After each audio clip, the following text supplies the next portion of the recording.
अनजान नंबर से मेरी दोस्ती हो गई थी और पता ही नहीं चला कि कब वो दोस्ती प्यार में बदल गई। उसने मिलने का बोला तो मैंने उसे मिलने से इनकार कर दिया। जब मैंने उसकी ये बात नहीं मानी तो वो मुझसे नाराज हो गया। मुझे उससे बहुत मोहब्बत हो गई थी। जब उसकी नाराजगी मुझसे बर्दाश्त नहीं हुई तो मैंने उसे मिलने के लिए हाँ कर दी। उससे मिलकर मुझे बहुत अच्छा लगा। उसने मुझे बोला कि मैं तुम्हें मुकम्मल हासिल करना चाहता हूँ। मैंने उससे इनकार किया तो वो एक बार फिर से नाराज हो गया। मुझे उसकी नाराजगी नहीं देखी गई और फिर एक दिन मैंने उसे अपना आप सौंप दिया। वो मुझसे मिलने की जिद करता रहा और मैं उससे मिलती रही। फिर मुझे कुछ दिन बाद पता चला कि मैं प्रेग्नेंट हो गई हूँ। जब मैंने उसे इस बारे में बताया तो उसने मुझसे बात करना बिल्कुल बंद कर दी।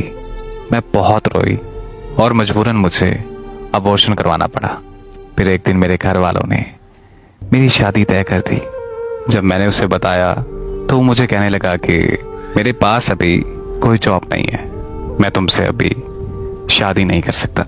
और फिर एक दिन उसने मुझसे मुकम्मल तौर पर राब्ता ख़त्म कर दिया। मैं बहुत रोई और मैंने खुद को बहुत अज़ियत दी। और फिर एक दिन मेरी शादी हो गई। शादी होने के बाद कुछ दिन तक मैंने अपने शौहर को अपने पास नहीं आने दिया। तो कुछ दिनों बाद मेरे शौहर को मुझ पर शक हो गया। कोई तो ऐसा मसला है जो ये मुझे अपने पास नहीं आने देती। फिर उसने मुझे बहुत मारा और मजबूरन मुझे मेरे शौहर के पास जाना पड़ा।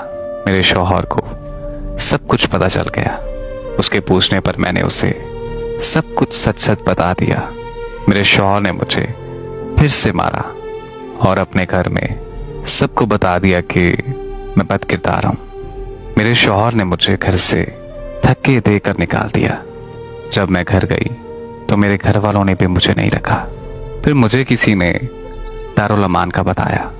मेरे पास सर छुपाने को कोई जगह नहीं थी तो मजबूरन मुझे वहां जाना पड़ा। आज मेरी जिंदगी मुकम्मल तौर पर बर्बाद होकर रह गई है। जिल्लत के अलावा मुझे कुछ हासिल नहीं हुआ। गुजरा वक्त सोच के मेरा दिल करता है कि मैं खुदकुशी कर लूं, पर मैं अब कोई और को नासा नहीं लेना चाहती। आज की ये कहानी शेयर करने का मकसद सिर्फ इतना था कि जो आज ये सब इस बहन के साथ हुआ, अल्लाह ना करे ये दोबारा किसी और बहन के साथ ना हो और शायद मेरी किसी बहन की इज्जत बच जाए।